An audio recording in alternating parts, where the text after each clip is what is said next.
मुझे तो बिल्कुल ऐसा कुछ लग नहीं रहा है। हजारों एकड़ जमीन जो आदिवासी ओबीसी दलितों को आवंटित की जा सकती है उसका आवंटन करे, नए सरकारी स्कूल बनाए, सरकारी जो पद खाली है उसमें भर्ती करे। आज छात्र तो सड़क पर बैठे धांधली की कंप्लेन लेकर। इन सब फ्रंट पे तो कुछ हो नहीं रहा है। इन सरकारों को न किसान के लिए कुछ है, न मजदूर के लिए, न दलित आदिवासी ओबीसी के लिए, न डीएनटीस के लिए। तो मैं नहीं मानता हूँ कि ये कमजोर तबकों का हित सोचने वाली सरकार है। यदि सचमुच इस प्रकार की सरकार होती तो पब्लिक हेल्थ का इंफ्रास्ट्रक्चर बढ़िया करती, एक भी बिहार का बच्चा कुपोषित न रहे, उस प्रकार की शासन व्यवस्था करती, हजारों लाख एकड़ जमीन का आवंटन होता, घर के प्लॉट बांटे जाते, स्लम्स में से जो अर्बन पुअर है उसको डेमोलिश किया जा रहा है, उसको वैकल्पिक मकान नहीं मिल रहा है। ऐसा तो नहीं होता ना यदि कमजोर लोग की सरकार होती तो।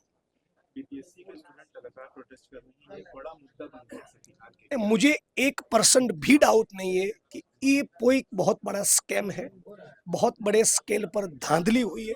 कुछ चंद लोगों को ही सरकारी नौकरी मिले, उसका पूरा एक सिस्टम डिवाइस किया था, डिजाइन किया था, और उसके तहत आधा आधा घंटा पौना पौना घंटा एग्जाम्स का पेपर कुछ लोगों को डिले करके मिला है। तो ये बहुत साफ है और उसकी एक सीबीआई इन्वेस्टिगेशन होना चाहिए, और दूध का दूध और पानी का पानी होना चाहिए। ये मैं मानता हूँ एक प्रकार से गुजरात मॉडल है। गुजरात में भी करीब करीब 15-20 एग्जाम्स के पेपर लीक हुए, ये वक्त पर नहीं मिले, लेकिन उसमें भी न ठीक से चार्जशीट हो रही है, न गिरफ्तारी हो रही है।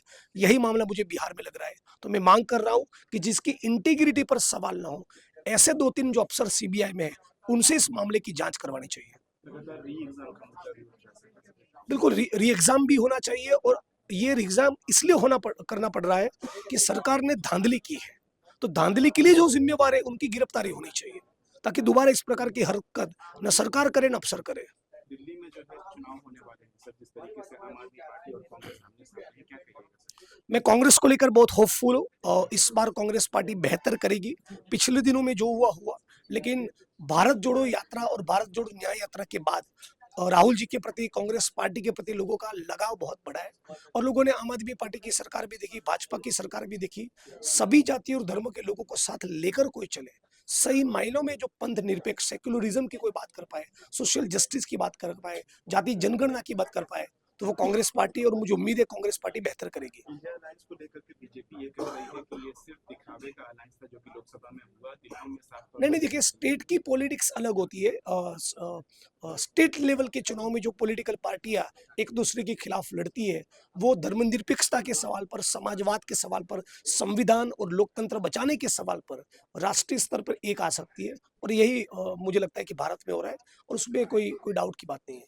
कुंभ भी सर हो रहा है, जिसको लेकर के बयानबाजियां तेज हो गई है। बीजेपी कह रही है कि ऑपोजिशन वाले लोग जो है वो सनातन के खिलाफ है, इसलिए इस पर सवाल उठ रहा है। बीजेपी के पास मंदिर मस्जिद, हिंदू मुस्लिम, भारत पाकिस्तान, उसके अलावा कोई मुद्दा नहीं। खाली ऐसा करे ना मोदी जी की सरकार। मैं आरएसएस और भाजपा को चैलेंज देता हूँ, जितने लोग कुंभ के मेले में जाए उन सभी को रोजगार भी दे दे, करके दिखाए। जिस तरीके से लगातार प्रधानमंत्री नरेंद्र मोदी दावा करते हैं कि मैं चाहता हूं कि युवा जो है वो पॉलिटिक्स में आए, क्योंकि ये एक अच्छा जरिया है अपनी भावनाओं को जाहिर करने का। तो जिन जिन लोगों को वो पॉलिटिक्स में आने का वेलकम कर रहे हैं, जिन युवाओं को नरेंद्र मोदी साहब अपील कर रहे हैं कि पॉलिटिक्स में है, उन सभी युवाओं को पूछ भी ले कि आपके पास नौकरी है कि नहीं, रोजगार है कि नहीं, उनके उनके परिवारजनों का जीवन कैसे व्यतीत हो रहा है, वो भी पूछे।